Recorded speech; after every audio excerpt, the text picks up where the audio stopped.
Terima kasih pemirsa, Anda masih bersama kami di program Banua Memilih. Kali ini kita sudah terhubung dengan salah satu Bapak Slon dari calon independen di Pilkada Kota Banjarmasin. Kita tahu bahwasannya dalam beberapa hari terakhir ini, atau 2 hari terakhir ini, ada kabar mengejutkan tentunya, dua Bapak Slon yang sudah melakukan pendaftaran di KPU Kota Banjarmasin dikabarkan atau disinyalir tidak bisa melanjutkan kembali konstelasi pertarungan di Pilkada Kota Banjarmasin karena ada terkendala administratif. Lantas seperti apa update dari perkembangan tersebut? Langsung saja kita menyapa beliau, Bapak Muhammad Lutfi Saifuddin, selaku bakal calon kepala daerah yang saat ini terhubung melalui aplikasi Zoom. Assalamualaikum, selamat malam Pak Lutfi. Waalaikumsalam warahmatullahi wabarakatuh. Apa kabar? Baik, Alhamdulillah. Pak, Alhamdulillah, langsung alhamdulillah. saja Pak, ya. Bagaimana kondisi terupdate Pak? Tentunya ini menjadi salah satu kabar yang mengejutkan bagi masyarakat Kota Betul sekali, Banjarmasin, betul sekali. apalagi bagi konstituen Anda Pak Lutfi. Seperti apa nih Betul Pak? sekali.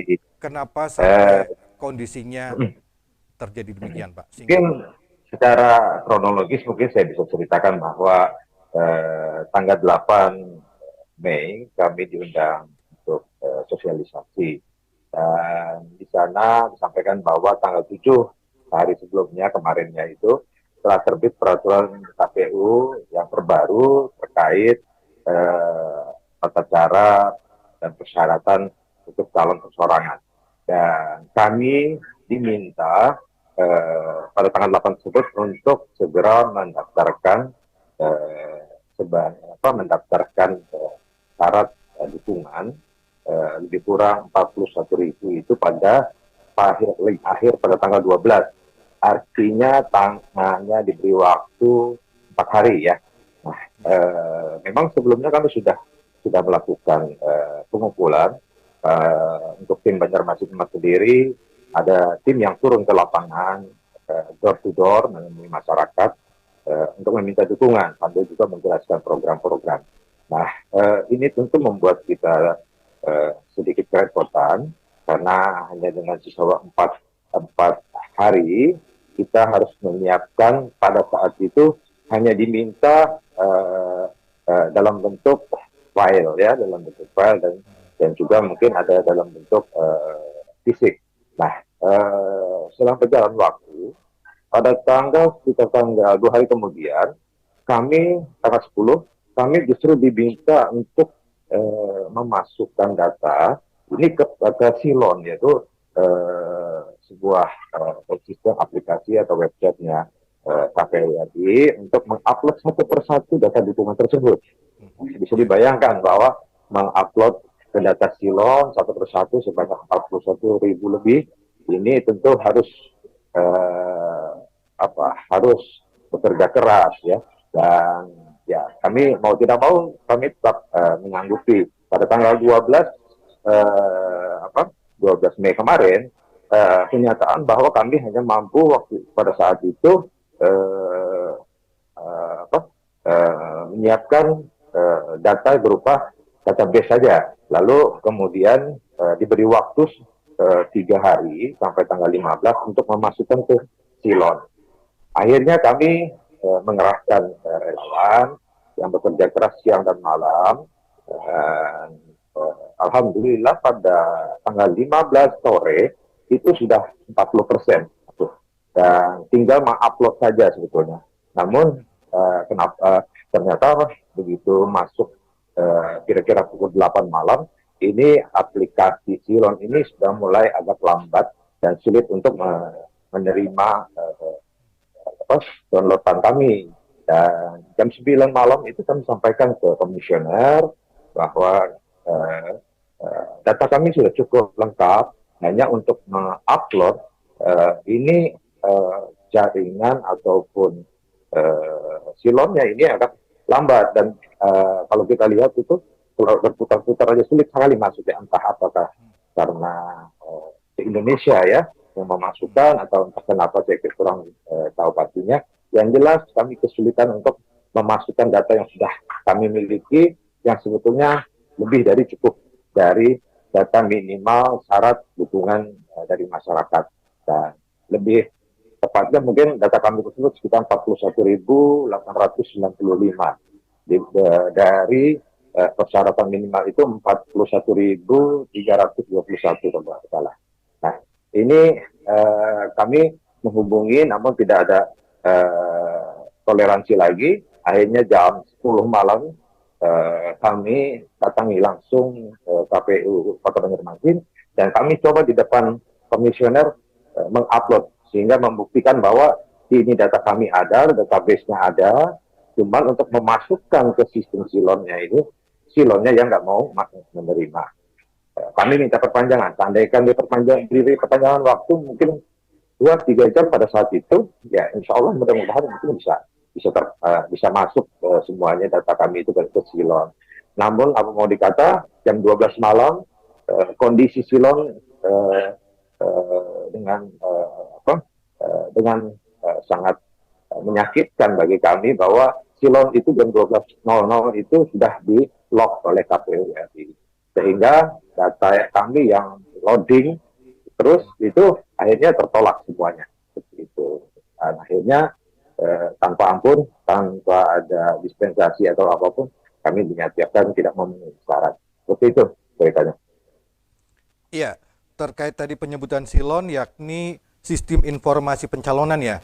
Artinya sebetulnya data dukungan dari Pak Lutfi dan juga Pak Fatur Rahman, Habib Fatur Rahman sudah melebihi dari syarat minimal pencalonan, yaitu sekitar 41.231 ya. Artinya lebih dari itu sebetulnya bisa, tapi di detik-detik terakhir tidak bisa untuk melakukan proses uploading ya, uploading di silon.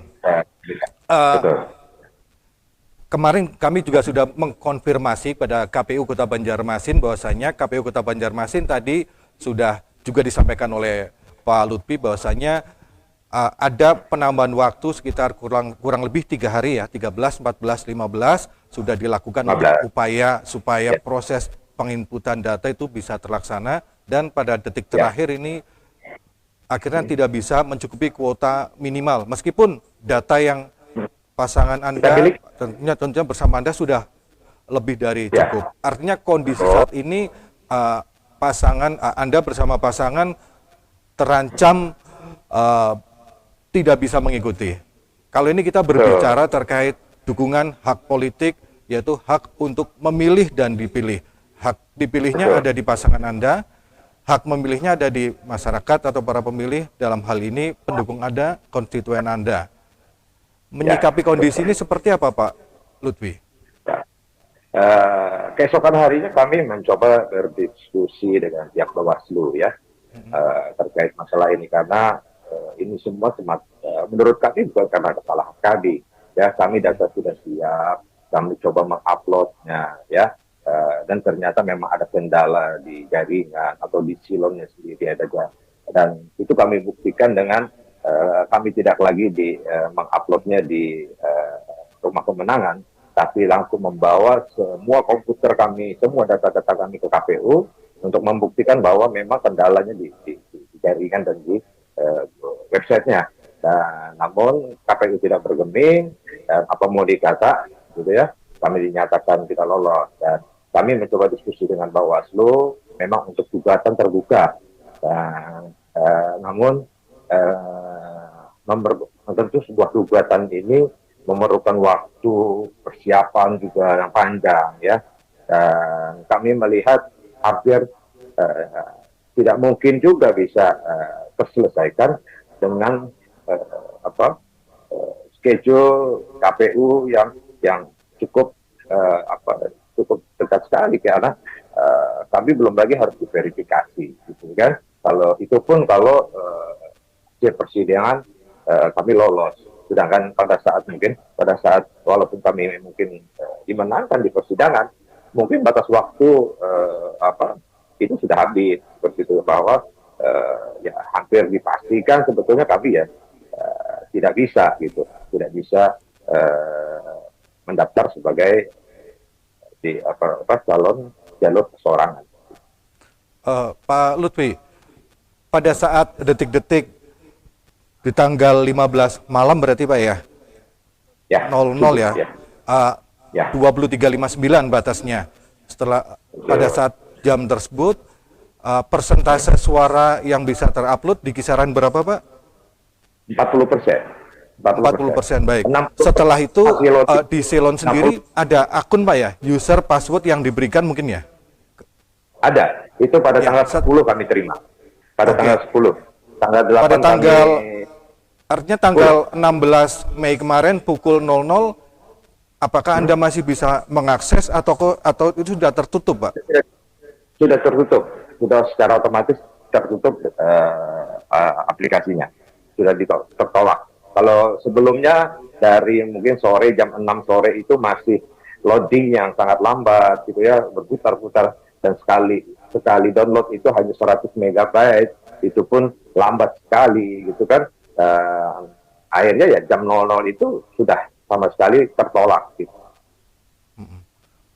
Artinya memang secara faktual dukungan Anda, apa namanya, pendukung Anda sudah menitipkan amanah Betul. aspirasinya kepada Anda bersama Ya, Pak Habib Fatur Rahman sudah betul. diserahkan. Secara faktual Ya. sudah ada, tinggal verifikasi faktual, tetapi proses administrasi di silonya itu yang terkendala. Nah, Uploadnya ya. Padahal uploadnya ya. kalau dilihat di nomenklatur peraturan KPU, tidak ada ketentuan itu harus masuk silon gitu. Kalau silon bermasalah, mestinya harus dibijaksanain mungkin dengan ada database atau secara fisik gitu ya kan, dukungan Ya. fisik berupa KTP dan surat pernyataan yang diberikan masyarakat itu sebetulnya sudah bisa gitu kan. Jangan yang menjadi miris buat kita bahwa kesempatan kita untuk bisa memberikan karya bakti kita kepada masyarakat Kota Banjarmasin ini pupus hanya karena jaringan internet yang lambat ataupun sistem silonnya yang tidak dapat menerima upload dari kami, uploadan kami. Upaya apa yang akan Anda lakukan pasca kondisi ini? Apakah Ya, akan terus memperjuangkan sampai benar-benar nanti final, apakah bisa maju atau tidak? Karena ini kita melihat kemungkinan, apakah Anda melihat tentunya bersama dengan tim ada celah-celah yang bisa Anda gunakan untuk memperjuangkan aspirasi masyarakat? kalau untuk melalui jalur gugatan dan sebagainya ya, hampir sama sekali rasa-rasanya tidak akan memberikan manfaat juga. Kalau walaupun kita menang, tapi kita akan prosesnya ini akan kita akan sudah terlewat oleh proses verifikasi KPU, karena verifikasi sendiri 2 tahapan yang sudah bisa dimulai. Mungkin per tanggal 20 ini mereka sudah memverifikasi. Mungkin gugatan ini bisa 1-2 hari kan, begitu loh. Kami berpikir bahwa amanat yang sudah dititipkan, yang 41.000 lebih warga Kota Banjarmasin mengamanatkan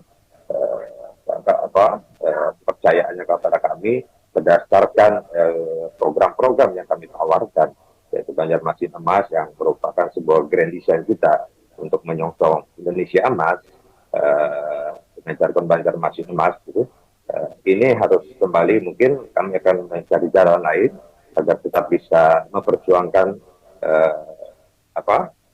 program ini yang tentu tujuannya ya untuk seluruh masyarakat, terutama yang sudah mempercayakan amanahnya kepada kami gitu untuk berjuang. Kami akan membuka komunikasi dengan partai ya, beberapa partai. Ya, mungkin mereka tertarik dengan program kami, program Banjarmasin Emas, dan ya saat ini bagi kami, terutama bagi saya pribadi, jabatan sebagai wali kota ataupun wakil wali kota itu sudah tidak penting. Ya, yang penting bagi saya adalah program-program yang pro rakyat untuk kami ini bisa berjalan, bisa kita jalankan sehingga kita betul-betul bisa menjadi bagian Indonesia Emas yang sudah dicapangkan oleh pemerintah pusat. Baik, Terima kasih Pak Muhammad Lutfi Saifuddin. Gagasan program pembangunan Banjarmasin Emas yang Anda gaungkan tentunya bersama dengan Habib Fatur Rahman Basim. Ini kita tetap akan tunggu tentunya masyarakat, terutama konstituen dari Anda. Apakah nanti apakah ini Anda saya sampaikan juga tadi memohon, akan berusaha melalui jalur partai politik tentunya? ya kita akan coba. Karena satu-satunya jalan saat ini adalah dengan menawarkan program kami ini ke partai politik. Dan bagi saya sendiri jabatan sudah tidak penting lagi ya, sebagai wali kota atau wakil wali kota. Yang penting bagi kami adalah betul-betul program ini bisa dinikmati oleh masyarakat. Baik. Terima kasih Pak Lutfi. Ya. Semoga di balik ini semua tentunya ada harapan baru bagi Pak Lutfi dan juga Habib Fatur Rahman Basim. Terima kasih Pak Lutfi. Terus berjuang untuk Banjarmasin kita, Pak. Terima kasih. Mohon doa untuk masyarakat semuanya. Mudah-mudahan upaya kita ini diridhoi oleh Allah Subhanahu wa Ta'ala. Baik, terima kasih. Setelah jeda pariwara berikut ini, program Duta Malam akan kita lanjutkan kembali. Tetaplah bersama dengan kami.